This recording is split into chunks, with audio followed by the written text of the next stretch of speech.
నాన్న దేవుణ్ణి మనం ఆరాధించడానికి కోసం కీర్తన గ్రంథము 92వ అధ్యాయము మొదటి వచనం. Psalms chapter 92 verse 1. కీర్తన గ్రంథము 92వ అధ్యాయము 1వ వచనం మనమందరం కలిసి చదువుకుందాం. Page number 501 501. కీర్తన గ్రంథము 92వ అధ్యాయము మొదటి వచనం. యెహోవాను స్తుతించుట మంచిది, మహోన్నతుడా నీ నామమును కీర్తించుట మంచిది. నేను మరలా చదువుదాం. యెహోవాను స్తుతించుట మంచిది, మహోన్నతుడా నీ నామమును కీర్తించుట మంచిది. ఈ వాక్య భాగంలో మంచిది మంచిది అని 2 సార్లు రాయబడటాన్ని మనం గమనిస్తాం. మొదటి లైన్లో మంచిది అని ఉంది, రెండో లైన్లో కూడా మంచిది అని రాయబడింది. ఏం మంచిది? యెహోవాను స్తుతించుట మంచిది. తర్వాత మహోన్నతుడా ఆయన నామాన్ని కీర్తించడం కూడా మంచిది అని ఈ వాక్యంలో మనం చూస్తున్నాం. నిన్న మొన్న అనుకుంటా ఉదయకాలం ఫ్యామిలీ ప్లేయర్లు కూడా మంచిది మంచిది అనే విషయం నిమిత్తమై ఒక అన్న పంచుకోవడం జరిగింది. మీరు ఆదికాండం 1వ అధ్యాయం చూడండి, చాలాసార్లు మంచిది మంచిది మంచిది మంచిది అనే మాట పలుమార్లు మనకు కనిపిస్తుంది అన్నమాట. ఆది యందు దేవుడు భూమి ఆకాశం సృజించెను, భూమి నిరాకారంగా శూన్యంగా ఉండెను, చీకటి అగాధ జలముల పైన కమ్మి ఉండెను, యెహోవా ఆత్మ జలముల పైన అల్లాడుచుండెను, దేవుడు వెలుగు కమ్మని పలకగా వెలుగు కలిగేను, అది మంచిదైనట్టు దేవుడు చూచెను. ఆ తర్వాత దేవుడు వెలుగును చీకటిని వేరుపరిచెను, వెలుగునకు పగలనియు చీకటికి రాత్రి అనియు ఆయన పేర్లు పెట్టాను. ఇది మంచిదిగా దేవుడు చూశాడు. ఈ విధంగా చూసినట్లయితే చాలాసార్లు ఆయన ఆకాశంలో జ్యోతులను కలుగు చేశాడు, పగటి నీళ్ళడానికి సూర్యుడిని, రాత్రి నీళ్ళడానికి చంద్రుడిని కలుగు చేశాడు, అది కూడా మంచిదిగా చూశాడు. ఆ విధంగా చాలా మంచి సంగతులు మొట్టమొదటి బైబిల్ గ్రంథంలో మొట్టమొదటి అధ్యాయం ఆదికాండం 1వ అధ్యాయం. ఆ 1వ అధ్యాయంలో చాలా మంచి సంగతులు రాయబడ్డాయని మనం చూస్తాం. 92వ అధ్యాయం 1వ వచనంలో కూడా 2 మంచి సంగతులు. ఏంటి? యెహోవాను స్తుతించుట మంచిది, మహోన్నతుని నామాన్ని కీర్తించుట మంచిది. ఈ మంచి విషయాన్ని మనం ఈ దినాన్న ఈ సమాజం మధ్యలో ఈ మంచి విషయాన్ని చేయడానికి మనం అందరం సిద్ధపడుతున్నాం. చెడ్డ విషయం కాదు, దేవుణ్ణి ఆరాధించుట చెడ్డ విషయం కాదు, చాలా మంచి విషయం. మనకు కూడా మంచి జరుగుతుంది అని ఈ వాక్యం ద్వారా మనం చూస్తాం. ఆరాధన నిమిత్తమై వాక్యాన్ని ఆధారం చేసుకుని దేవుణ్ణి ఆరాధించడానికి చూడండి ఒక వచనం చూసుకుందాం. పేతురు రాసిన మొదటి పత్రిక 2వ అధ్యాయం 9వ వచనం. 1 Peter chapter 2 verse 9. అందరం కలిసి చదువుకుందాం. Page number 215 215. Page number 215 215. అయితే మీరు చీకటిలో నుండి ఆశ్చర్యకరమైన తన వెలుగులోనికి మిమ్మును పిలిచిన వాని గుణాతిశయములను ప్రచురము చేయ నిమిత్తము ఏర్పరచబడిన వంశమును, రాజులైన యాజక సమూహమును, పరిశుద్ధ జనమును, దేవుని సొత్తైన ప్రజలనై ఉన్నారు. ఓకే, ఇది మనందరికీ సుపరిచితమైన వాక్య భాగం కదా. ఏమనుంది? చీకటిలో నుండి ఆశ్చర్యకరమైన తన వెలుగులోనికి మిమ్మును పిలిచిన వాని గుణాతిశయములను ప్రచురం చేయ నిమిత్తము ఏర్పరచబడిన వంశమును, రాజులైన యాజక సమూహమును, పరిశుద్ధ జనమును, దేవుని సొత్తైన ప్రజలై ఉన్నారు. చాలా విషయాలు ఈ ఒక్క వాక్యంలోనే చాలా విషయాలు ఉన్నాయి. దీంట్లో ఒక పదాన్ని, ఒక వర్డ్ని మనం ఈరోజు ఆరాధన నిమిత్తమై బేస్ చేసుకుందాం. ఏంటి ఆ వర్డ్ అంటే గుణాతిశయములను. గుణాతిశయములను, గుణము ప్లస్ అతిశయము, గుణము ప్లస్ అతిశయము. ఈ లోకంలో మనం చూసినట్లయితే చాలా రకమైన అతిశయాలు మనకు కనిపిస్తాయి. ప్రభుత్వ ఉద్యోగం ఉందనుకోండి, ఉద్యోగం నిమిత్తమైన అతిశయం ఉంటుంది. మంచి బెంజ్ కారు ఉందనుకోండి, కారు నిమిత్తమైన అతిశయం ఉంటుంది. 10 ఎకరాల పొలం ఉందనుకోండి, 10 ఎకరాల ఆస్తి నిమిత్తమైన అతిశయం మనకు కనిపిస్తుంది. మంచి దేహ దారుఢ్యం ఉందనుకోండి, దేహ దారుఢ్యం నిమిత్తమైన అతిశయం కనిపిస్తుంది. బైబిల్ గ్రంథంలో కీర్తన గ్రంథంలో చూసినట్టయితే వారు గుర్రములను బట్టి, రౌతులను బట్టి, రథాలను బట్టి అతిశయిస్తారు అని రాయబడింది అన్నమాట. అతిశయము ఇక్కడ దేని గురించి అతిశయించాలి? గుణమును బట్టి అతిశయించాలి. ఎవరి గుణం ఇది? మనల్ని చీకటిలో నుండి వెలుగులోనికి పిలిచిన వాని గుణాతిశయం. అంటే ఎవరు మనల్ని చీకటిలో నుంచి వెలుగులోనికి పిలిచిన వారు ఎవరు? యేసుక్రీస్తు ప్రభు దేవుడి యొక్క గుణాలను బట్టి మనము అతిశయించాలి.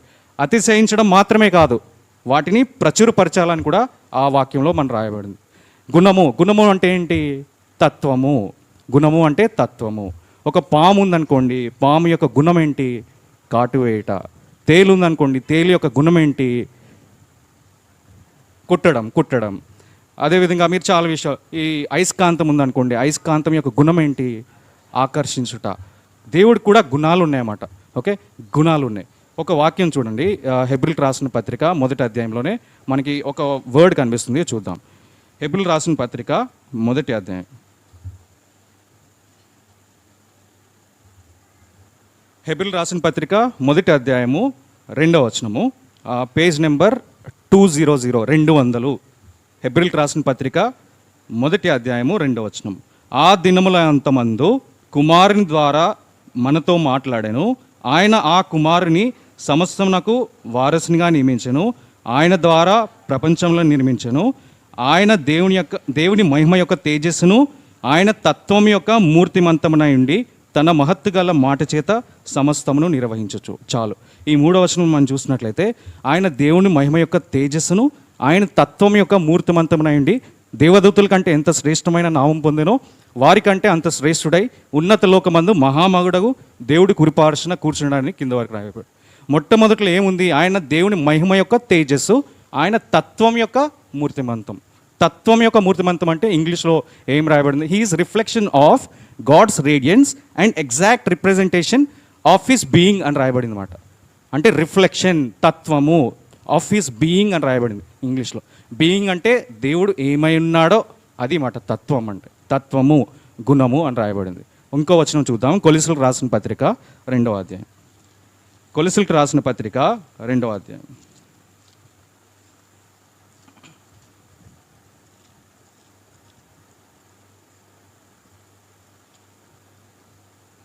తొమ్మిదో వచనం. కొలస్సీలకు రాసిన పత్రిక, కొలెషియన్స్ చాప్టర్ 2 వర్స్ 9, పేజ్ నెంబర్ 183.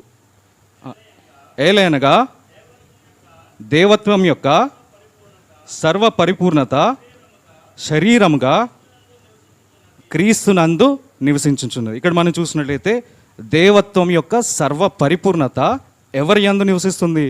క్రీస్తునందు నివసిస్తుంది.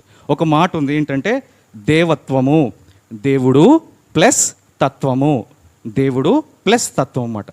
దాన్ని దేవత్వం అంటారు. ఆ పరిపూర్ణత ఎవరి యందు నివసిస్తుంది? యేసుక్రీస్తునందు నివసిస్తుంది అన్నమాట.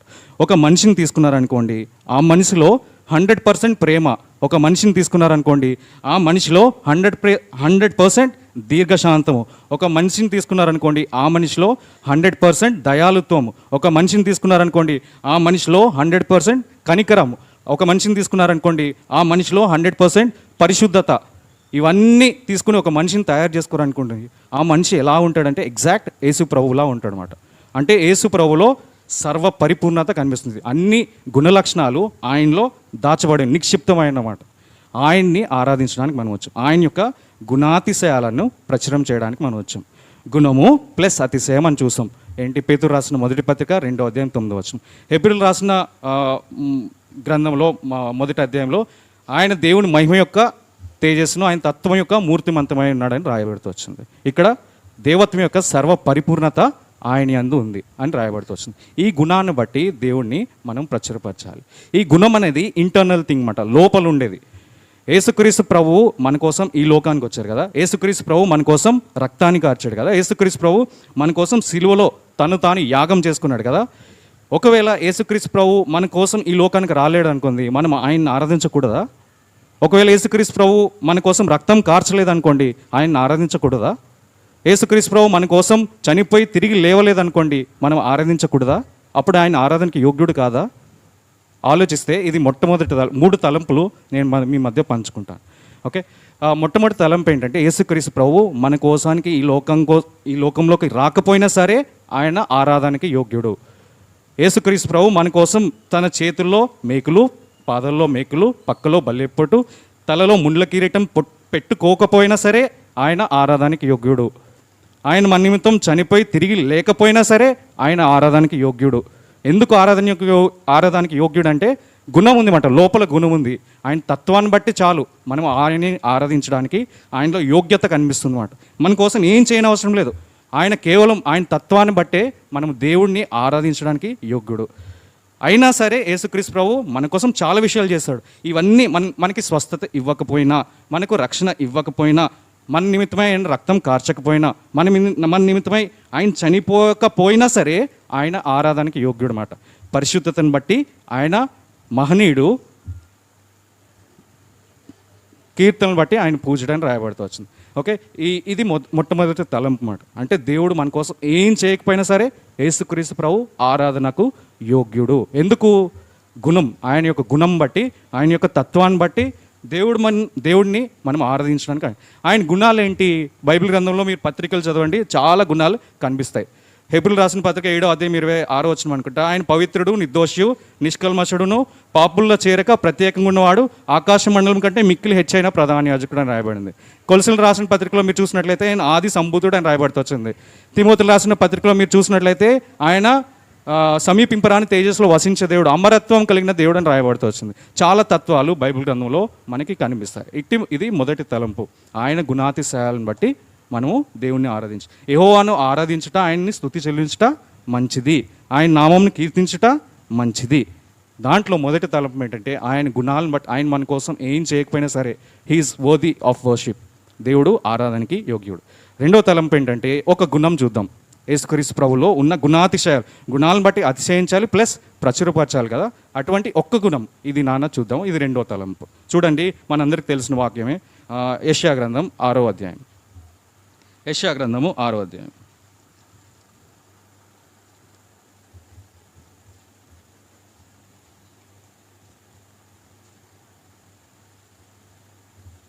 యెషయా గ్రంథం 6వ అధ్యాయం మనందరికి తెలుసు.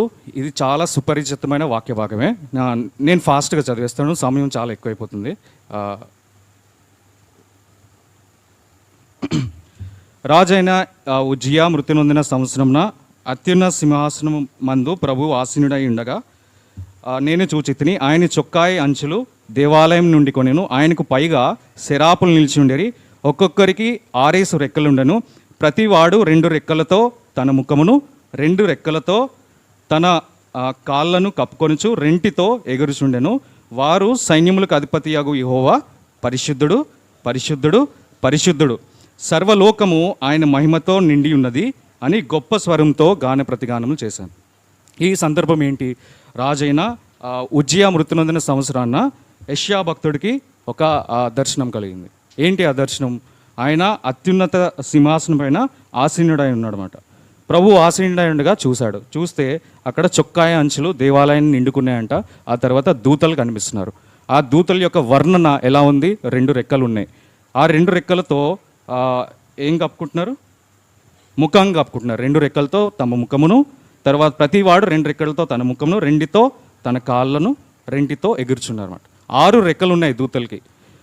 ఈ దూతలు ఎలా ఎగురుతున్నారంటే 2 రెక్కలతో ఎగురుతున్నారు, 2 రెక్కలతో ముఖం కప్పుకుంటున్నారు, 2 రెక్కలతో కాళ్ళను కప్పుకుంటున్నట్టు మనం చూస్తాం అన్నమాట. వీళ్ళు రెక్కలు ఈ విధంగా భయంతో, భక్తితో ఉండి ఏం చేస్తున్నారు? పరిశుద్ధుడు, పరిశుద్ధుడు, పరిశుద్ధుడు అని గాన ప్రతిగానం చేయబడ్డం చూస్తాం అన్నమాట.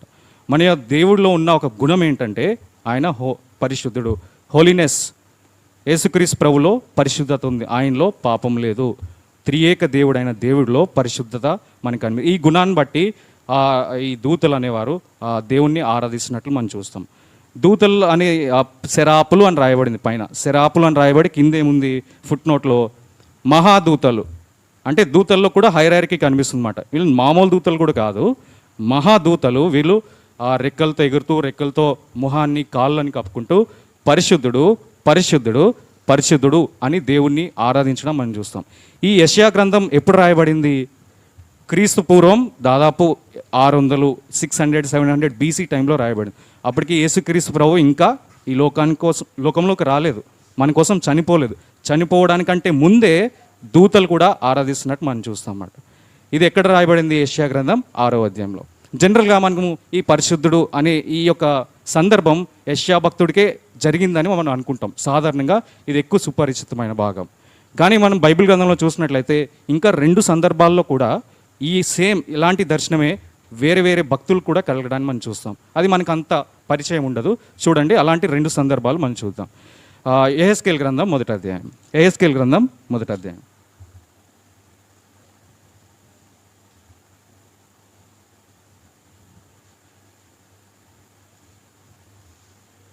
యెహెజ్కేలు గ్రంథం మొదటి అధ్యాయం మనం చూసినట్లయితే ఈ అధ్యాయం మొత్తం ఒక వర్ణన, ఒక దర్శనం యెహెజ్కేలు భక్తుడికి కూడా కలగడాన్ని మనం చూస్తాం. యెషయా గ్రంథంలో 6వ అధ్యాయంలో మనకి ఎవరు కనిపించారు? సెరాపులు కనిపించారు, దేవుణ్ణి ఆరాధించే దూతలు కనిపించారు. ఇక్కడ ఎవరు కనిపిస్తారో మనం చూద్దాం.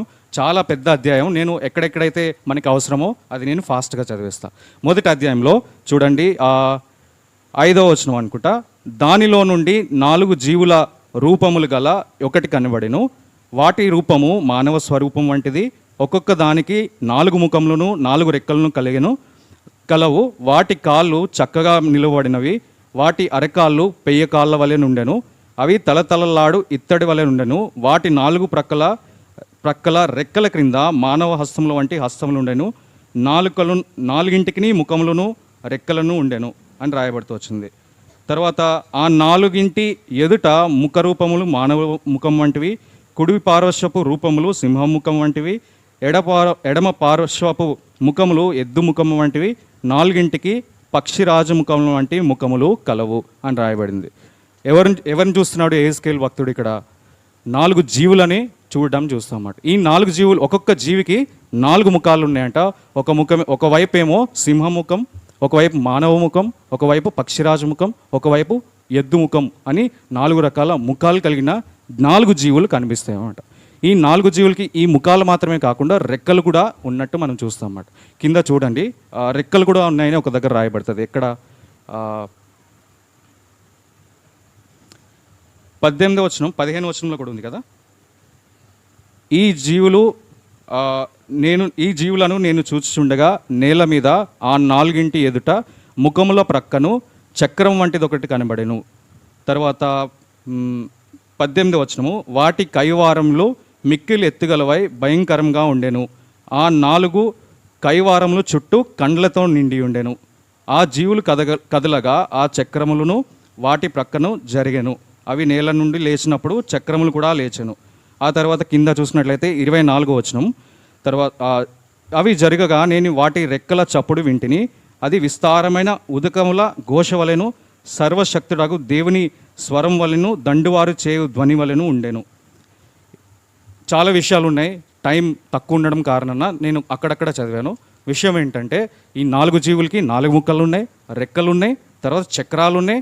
రెక్కల నిండా కైవార్యం నిండా కళ్ళు ఉండడాన్ని మనం చూస్తాం అన్నమాట. ఇటువంటి సామర్థ్యం కలిగిన జీవులు ఏం చేస్తున్నారు? వారు కూడా రెక్కలతో కప్పుకున్నట్టు చూస్తాం. ఎక్కడుంది? 23వ వచనము, ఆ మండలం వంటి దాని క్రింద జీవుల రెక్కలలో 2 ఒకదాని ప్రక్క ఒకటి పైకి చాపబడిండెను. 2 వాటి దేహములు కప్పుచుండెను. ఆ తట్టునున్న జీవులకును అనగా ప్రతి జీవికి ఇలాగూ రెక్కలు ఉండండి. ఓకే, ఇక్కడ రెక్కలు ఉన్నాయి. 2 వాటి దేహములను కప్పుకుంటాను మనం చూస్తాం అన్నమాట. ఇక్కడ ఎవరున్నారు? ఎవరు ఎదుట ఈ విధంగా ఈ జీవులు ఆరాధిస్తున్నట్టు మనం చూస్తామంటే కింద చూడండి, లాస్ట్ వచనం, కింద చూసినట్లయితే 26వ వచనం, వాటి తలల పైనున్న ఆ మండలం పైన నీలకాంతమయమైన సింహాసనం వంటిది ఒకటి కనబడెను. మరియు ఆ సింహాసనం వంటి దాని మీద నరస్వరూపియగు ఒకడు ఆసీనుడై ఉండెను. చుట్టూ దాని లోపట కరుగుచున్న ఇత్తడియు అగ్నియు నున్నట్టు నాకు కనబడెను. నడుము మొదలుకొని మీదికిని, నడుము మొదలుకొని దిగువకును ఆయన అగ్ని స్వరూపంగా నాకు కనబడెను. చుట్టూ తేజోమయంగా కనబడెను. ఆ తర్వాత వర్షాకాలమున కనబడు ఇంద్రధనస్సు యొక్క తేజస్సు వలెను దాని చుట్టూనున్న తేజస్సు కనబడెను. ఇది యెహోవా ప్రభావ స్వరూప దర్శనము. నేను చూచి సాగిలపడగా నాతో మాట్లాడు ఒకని స్వరము నాకు వినబడను. ఎవరు కనబడుతున్నారు? నరస్వరూపి అయిన ఒక ఆయన అగ్నిజ్వాలగా కనబడుతున్నట్టు మనం చూస్తామన్నమాట. ఇది యెహోవా ప్రభావ స్వరూప దర్శనము అని రాయబడింది. యెషయా గ్రంథంలో 6లో మనం చూసినట్టయితే సింహాసనం అందు ఆసీనుడైన ప్రభువుని యెషయా భక్తుడు చూశాడు. యెహెజ్కేలు గ్రంథం మొదటి అధ్యాయంలో మనం చూసినట్లయితే యెహోవా స్వరూప ప్రభావ దర్శనాన్ని యెహెజ్కేలు భక్తుడు చూసినట్లు చూస్తాం. యెషయా గ్రంథం 6వ అధ్యాయం మనం చూసినట్లయితే దూతలు 2 రెక్కలతో తమ ముఖమును రెండు రెక్కలతో, తమ పాదాలను రెండు రెక్కలతో ఎగరడాన్ని మనం చూస్తాం. యెహెజ్కేలు గ్రంథం 1వ అధ్యాయంలో మనం చూసినట్లయితే 4 ముఖాలు చక్రాలు కలిగిన 4 జీవులు రెక్కలతో తమ దేహాన్ని కప్పుకొని దేవుని ఎదుట సాగిలపడ్డాన్ని మనం చూస్తాం అన్నమాట. యెషయా గ్రంథం 6వ అధ్యాయంలో ఆ దర్శనాన్ని చూసిన తర్వాత యెషయా భక్తుడు స్పందన ఏంటి? నేను అపవిత్రుడను, అపవిత్రమైన పెదలు కలిగిన వాడినని యెషయా గ్రంథం 6వ అధ్యాయంలో చూస్తాం. యెహెజ్కేలు రాసిన గ్రంథంలో 1వ అధ్యాయంలో ఈ యెహెజ్కేలు భక్తుడు యొక్క స్పందన ఏంటి? సాగిలిపడ్డాడు అనమాట. వాటి ఎదుట సాగిలిపడ్డాన్ని మనం చూస్తాం అన్నమాట. కాబట్టి ఇది దేవుడు మనకి దూతలకి తర్వాత 4 జీవులకు ఇచ్చిన దర్శనం, ఇచ్చిన సందర్భాన్ని మనం చూస్తాం. దేవుడు తన దాసులకు ఇచ్చిన దర్శనాన్ని కూడా మనం చూస్తాం. అంటే యెషయా గ్రంథం 6వ అధ్యాయంలో ఒక పర్స్పెక్టివ్, యెహెజ్కేలు గ్రంథం 1వ అధ్యాయంలో ఒక సంబంధమైన పర్స్పెక్టివ్ చూడడాన్ని మనం చూస్తాం. ఇదే సందర్భము ప్రకటన గ్రంథం 4వ అధ్యాయం. ప్రకటన గ్రంథం 4వ అధ్యాయం.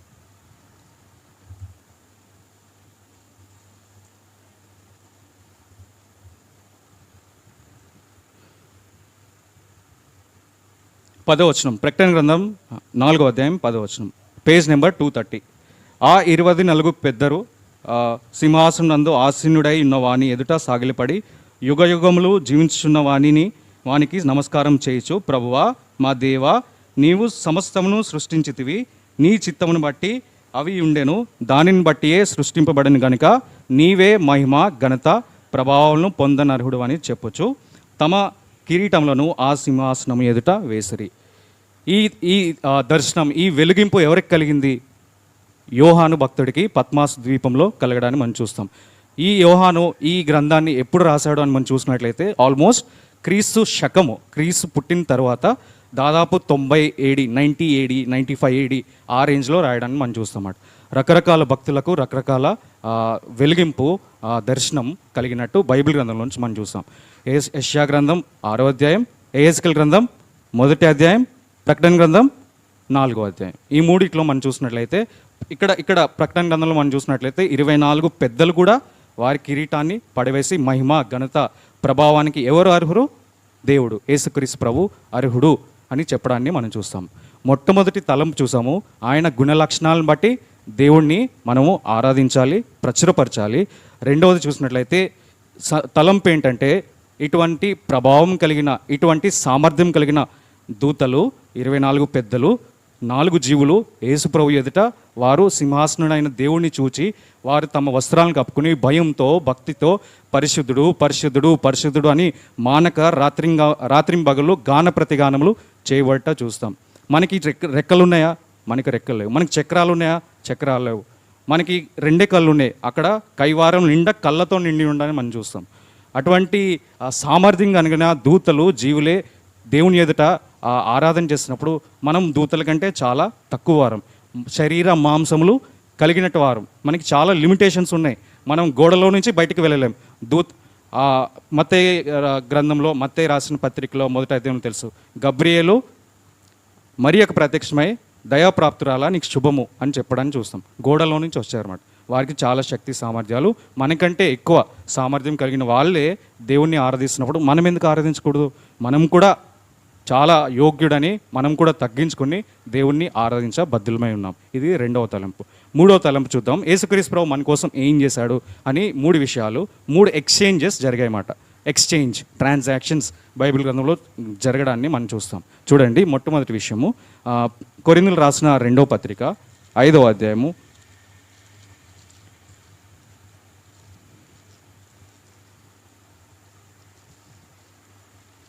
ఎవరైనా చదువుతారా? కొరింథీయులకు రాసిన 2వ పత్రిక 5వ అధ్యాయము 21వ వచనము, పేజ్ నెంబర్ 162. ఎందుకనగా మనం ఆయన యందు దేవుని నీతి అగినట్లు పాపమెరుగని ఆయనను మన కోసము పాపంగా చేశాను. ఎందుకనగా మనం ఆయన యందు దేవుని నీతి అవ్వాలని పాపమెరుగని ఆయన మన కోసము పాపంగా చేయబడ్డాడు. ఈ వచనంలో చూసుకున్నట్లయితే పాపం ఎరుగని ఆయన కనిపిస్తున్నాడు, తర్వాత పాపంగా చేయబడ్డాన్ని మనం చూస్తామన్నమాట. అసలు పాపులు అంటే ఎవరు? మనం పాపులు అన్నమాట. ఆజ్ఞాతిక్రమమే పాపులని అనగా పాపం వలన వచ్చి జీతం మరణము, అయితే దేవుని కృపావారము మన ప్రభువైన యేసుక్రీస్తునందు నిత్య జీవము అని రాయబడ్డం మనం చూస్తాం. పాతకాలంలో మనం చూసినట్లయితే బార్టర్ సిస్టమ్ అని ఉండేది అన్నమాట. పాతకాలంలో అంటే నాగరికత సివిలైజేషన్ వచ్చిన మొదటి పరిస్థితుల్లో మనం చూసినట్లయితే బార్టర్ సిస్టమ్ కనిపిస్తుంది అన్నమాట. అప్పుడు ఈ నోట్స్ లేవు, కరెన్సీ నోట్స్ లేవు అన్నమాట. అప్పుడు నా దగ్గర 1 కేజీ టమాటా ఉందనుకోండి, వేరే వారి దగ్గర 1 కేజీ బియ్యం ఉందనుకోండి, ఈ టమాటాలు వాళ్ళు తీసుకుంటారు, వాళ్ళ బియ్యం నేను తీసుకుంటా. అలాగా వస్తువుల్ని మార్పిడి జరగడాన్ని మనం చూస్తాం పాతకాలంలో హిస్టరీ మనం చూసినట్లయితే. ఇక్కడ కూడా యేసుక్రీస్తు ప్రభు ఎక్స్చేంజ్ చేసుకుంటున్నాడు. ఏం ఎక్స్చేంజ్ చేసుకున్నాడు? ఏలియనగా పాపం ఎరగని ఆయన మన కోసము పాపంగా చేయబడ్డాడు అన్నమాట. మన పాపాన్ని తన మీద తీసుకున్నాడని లేదు, పాపముగా చేయబడినని రాయబడింది అన్నమాట. ఎవరు? పరిశుద్ధుడైన దేవుడు మన కోసము పాపంగా చేయబడ్డాడు. ఎందుకు చేయబడ్డాడు? పాపులైన మనల్ని పరిశుద్ధులుగా చేయడానికి. ఆయన పరిశుద్ధత మనకిచ్చాడు, మన పాపము ఆయన తీసుకున్నాడు. ఎక్స్చేంజ్ జరిగింది. ఇది ఎక్కడ జరిగింది? సిలువ దగ్గర జరిగింది అన్నమాట. పాపం ఎరగని ఆయన మన కోసం పాపంగా చేయబడ్డాడు. మన పాపాన్ని మొత్తాన్ని ఆయన తీసుకుని ఆయన పరిశుద్ధతను మనకు ఆపాదించాడు అన్నమాట. దీని నిమిత్తమై మనము దేవుణ్ణి ఫస్ట్ ఎక్స్చేంజ్. ఓకే, రెండో ఎక్స్చేంజ్ చూద్దాము. కొరింథీయులకు రాసిన 2వ పత్రిక 8వ అధ్యాయం 9వ వచనము. ఎవరైనా కొంచెం గట్టి చదవగలిగిన వారు. మీరు మన ప్రభువైన యేసుక్రీస్తు కృపను ఎరుగుదురు కదా, ఆయన ధనవంతుడే అండి, మీరు తన దారిద్ర్యం వలన ధనవంతులు కావాలని మీ నిమిత్తము దరిద్రుడు ఆయన. ఈ వచనం చూస్తే సెల్ఫ్ ఎక్స్ప్లెనేటరీ, దీంట్లోనే రాయబడి ఉంది కదా. 2 విషయాలు కనిపిస్తున్నాయి. ఆయన ధనవంతుడు, మనము దరిద్రులము. ధనవంతుడైన దేవుడు మన నిమిత్తము దరిద్రుడు ఆయను అని రాయబడింది. మళ్ళీ చదువుతున్నాను చూడండి, 9వ వచనం. మీరు మన ప్రభువైన యేసుక్రీస్తు కృపను ఎరుగుదురు కదా, ఆయన ధనవంతుడైండి, మీరు తన దారిద్ర్యం వలన ధనవంతులు కావాలని మీ నిమిత్తము దరిద్రుడు ఆయను. మనము ధనవంతులు కావాలని మన నిమిత్తాన్ని ఆయన దరిద్రుడయ్యాడు. మన దరిద్రతను ఆయన తన మీద వేసుకున్నాడు. ఆయన ఐశ్వర్యాన్ని మనకు అనుగ్రహించడానికి రాయబడింది అన్నమాట. తిమోతి పత్రిక మొదటి తిమోతి పత్రిక లాస్ట్ అధ్యాయంలో మీరు చూసినట్లయితే శ్రీమంతుడు అద్వితీయుడు అయిన దేవుడు. శ్రీమంతుడు అంటే ఎవరు? రిచ్. Is rich. ఆయన తన ఐశ్వర్యంలో నుంచి ప్రతి అవసరాన్ని తీరుస్తాడని రాయబడి. ఎఫెసీయులకు రాసిన పత్రిక మొదటి అధ్యాయంలో చూడండి, ఆయన ఎట్టి ఐశ్వర్యవంతుడైన దేవుడో మనకు తెలుస్తుంది. ఇటువంటి ఐశ్వర్యం ధనవంతుడైన దేవుడు మన నిమిత్తమై దరిద్రుడు అయ్యాడు. ఎక్స్చేంజ్ జరిగింది, క్రాస్ దగ్గర ఎక్స్చేంజ్ జరిగింది. దాని నిమిత్తమై దేవుణ్ణి మనము ఆరాధించాలి. 3వ విషయం చూద్దాము. నేను చెప్పేస్తాను. దేవుడు నిన్న క్లాస్లో కూడా చూసాము, పరమగీతంలో 5వ అధ్యాయము ఆ వచనాలన్నీ చూసినట్లయితే దేవుడు ధవలవరుడు రత్నవరుడు 10,000లో అతి కాంక్షణీయుడైన దేవుడు అని రాయబడుతుంది. ఆ కింద మనం చూసినట్లయితే ఆయన తల వెంట్రుకలు కాకపక్షం వలె కృష్ణవర్ణములు, అవి నొక్కులుగా కనబడుతున్నవి. ఆయన కన్నులు నదీ తీరంలో ఉండు గువ్వల వలె కనబడిచినవి, అవి చక్కగా తాచిన రత్నముల వల్ల కనబడిచినవి. ఆయన కాయము నీలి రత్న ఖచ్చితమైన విచిత్రమాగు దంతపైనగా కనబడుచున్నది. ఆయన యొక్క చెక్కులు పుష్ప స్థానములు అని రాయబడుతుంది అన్నమాట. ఆయన యొక్క నోరు అతి మధురం అని రాయబడుతుంది. ఆయన యొక్క పాదములు మేలి బంగారు మెట్ల యందు నిలుపబడిన చలువరాతి స్తంభముల వలె కనబడుతున్నవని రాయబడుతూ వచ్చింది. ఆయన సౌందర్యవంతుడైన దేవుడు, మనము దిగంబరులము అని ఆదికాండం 3వ అధ్యాయంలో మనం చూసినట్లయితే మనకు రాయబడుతుంది. ఇటువంటి మనల్ని అంత పరిశుద్ధుడైన, అంత తేజస్సు కలిగిన దేవుడు, అంత సౌందర్యవంతుడైన దేవుడు ఏ విధంగా అవుతూ వచ్చాడు? యెషయా గ్రంథం 53వ అధ్యాయం. మనందరికీ తెలుసు యెషయా గ్రంథము 53వ అధ్యాయం 3వ వచనం. యెషయా గ్రంథం 53వ అధ్యాయం 3వ వచనం, పేజ్ నెంబర్ 614. ఆ పైన లైన్ కూడా, అతని యందు స్వరూపం లేదు, అతడు తృణీకరింపబడిన వాడును, ఆయనను మనుషుల వలన విసర్జింపబడిన వాడును, వ్యసనాక్రాంతుడుగాను వ్యాధిని అనుభవించిన వాడుగాను మనుషులు చూడనొల్లని వాడుగాను ఉండెను. చాలు. ఆయన వ్యాధిని అనుభవించేవాడుగా, స్వరూపం లేనివాడుగా, మనుషులు అతన్ని చూచి ఆపేక్షించినట్లు అతని యందు ఏమీ లేనట్టు మనం చూస్తాం. పరమగీతంలో 5వ అధ్యాయంలో మనం చూసినట్లయితే ధవలవర్ణుడు రత్నవర్ణుడు 10,000 మందిలో అతి కాంక్షణీయుడైన దేవుడు, ఆయన గూర్చిన వర్ణన చాలా సుస్పష్టంగా, చాలా మంచి వ్యాకరణంతో రాయబడిన ఆ యొక్క పద్యం మనకు కనిపిస్తుంది పరమగీతంలో 5వ అధ్యాయంలో. అటువంటి దేవుడు మన నిమిత్తమై మనకి సౌందర్యాన్ని అనుగ్రహించడానికి, మనకు రక్షణ వస్త్రాన్ని అనుగ్రహించడానికి, మనకు మహిమ వస్త్రాన్ని అనుగ్రహించడానికి యేసుక్రీస్తు ప్రభు మన దరిద్రతను, మన యొక్క కురూపితనాన్ని ఆయన తన మీద వేసుకున్నాడు. తన యొక్క సౌందర్యం మనకు అనుగ్రహించాడు. 3 ఎక్స్చేంజెస్ మనం చూసాం. మొట్టమొదటి ఎక్స్చేంజ్ ఏంటి? పాపమెరుగుని ఆయన మన కోసం పాపంగా చేయబడ్డాడు. రెండవ ఎక్స్చేంజ్ ఏంటి? ధనవంతుడైన ఆయన మన కోసం దరిద్రుడయ్యాడు. మనం ఇప్పుడు ధనవంతులమయ్యాము, మనం ఇప్పుడు పరిశుద్ధులమయ్యాము. థర్డ్ ఎక్స్చేంజ్ ఏంటి? సౌందర్యవంతుడు ఆయన మన నిమిత్తమై కురూపి అయ్యాడు, స్వరూపం కోల్పోయాడు, కురూపిగా మారుతూ వచ్చాడు. చూచి ఆపేక్షించినట్లు ఆయనలో ఏమీ లేదు. ఈ 3 తలంపులు, 3 ఎక్స్చేంజెస్ అనేవి సిలువ దగ్గర జరిగాయన్నమాట. దాని నిమిత్తమై మనము దేవుణ్ణి ఇవి ఒకవేళ ఇవి చేయకపోయినా, ఈ ఎక్స్చేంజ్ జరగకపోయినా సరే ఆయన ఆరాధనకి యోగ్యుడు. ఎందుకు? గుణాతిశయాలన్నమాట. ఇది మొట్టమొదటి తలంపు. రెండో తలంపు ఏంటంటే దేవదూతలు, 4 జీవులు, 24 పెద్దలు, శరాపులు, ప్రధాన దూతలే యేసుప్రభుని దేవుడిని ఆరాధిస్తే మానవులమైన మనం కొద్ది కాలం ఉండి కొద్ది కాలంలోనే అంతమైపోయే మనము, అనేక లిమిటేషన్స్, అనేక పాపపు స్వభావం కలిగిన మనము మరి ఎక్కువగా ఆయన్ని ఆరాధించే బద్దులమై ఉన్నాం ఎంతగానో. థర్డ్ థింగ్, 3వ తలంపు ఏంటంటే 3 ఎక్స్చేంజెస్ జరిగాయన్నమాట. పరిశుద్ధుడైన దేవుడు మన కోసం పాపిగా అయ్యాడు, మనల్ని పరిశుద్ధిగా చేశాడు. రెండవది చూసినట్లయితే ధనవంతుడైన దేవుడు మన దరిద్రులమైన మనల్ని ధనవంతులుగా చేయబడడం కోసం ఆయన మన నిమిత్తమై దరిద్రుడు అయ్యాడు. థర్డ్ థింగ్, సౌందర్యం కలిగిన దేవుడు దిగంబరులైన మనల్ని మంచిగా మార్చడానికి, రక్షణ వస్త్రం మనకు తొడిగించడానికి ఆయన కురిపిగా మారుతూ వచ్చాడు. ఒక వాక్యం గుర్తొస్తుంది చూడండి, ఆదికాండం 3వ అధ్యాయం.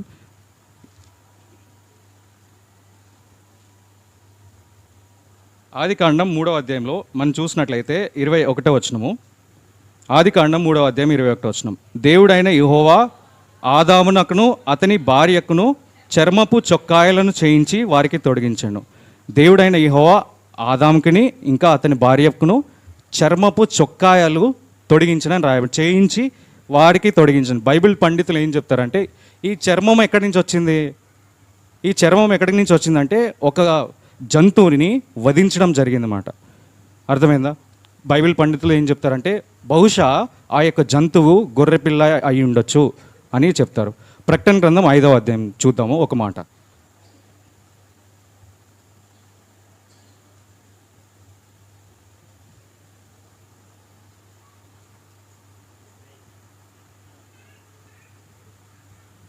ప్రకటన గ్రంథము 5వ అధ్యాయము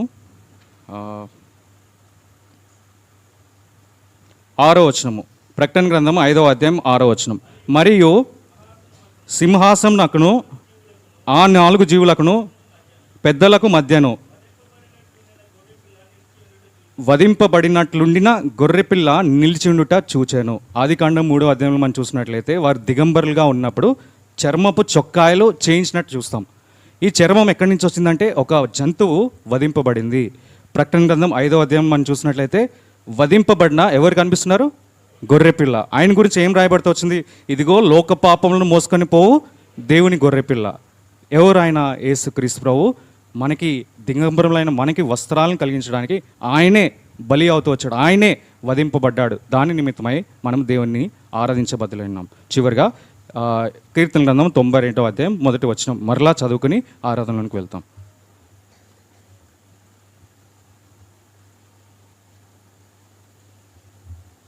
కీర్తన గ్రంథం 92వ అధ్యాయం 1వ వచనం.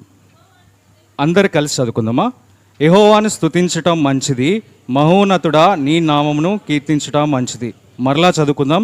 యెహోవాని స్తుతించటం మంచిది, మహోన్నతుడా నీ నామమును కీర్తించటం మంచిది. యోహాను సువార్త 4వ అధ్యాయం 24వ వచనంలో దేవుడిని ఆరాధించేవారు ఆత్మతోనూ సత్యంతోనూ ఆరాధించవాలని ఆయన కోరుచున్నాడు, అట్టి వారిని ఆయన వెతుకుచున్నాడు అని రాయబడింది. అంటే దేవుడిని యథార్థంగా సత్యంగా అనుభవపూర్వకంగా ఆరాధించేవారు దేవుడికి కనబడట్లేదు, అందుకే ఆయన వెతుకుతున్నాడు అనమాట.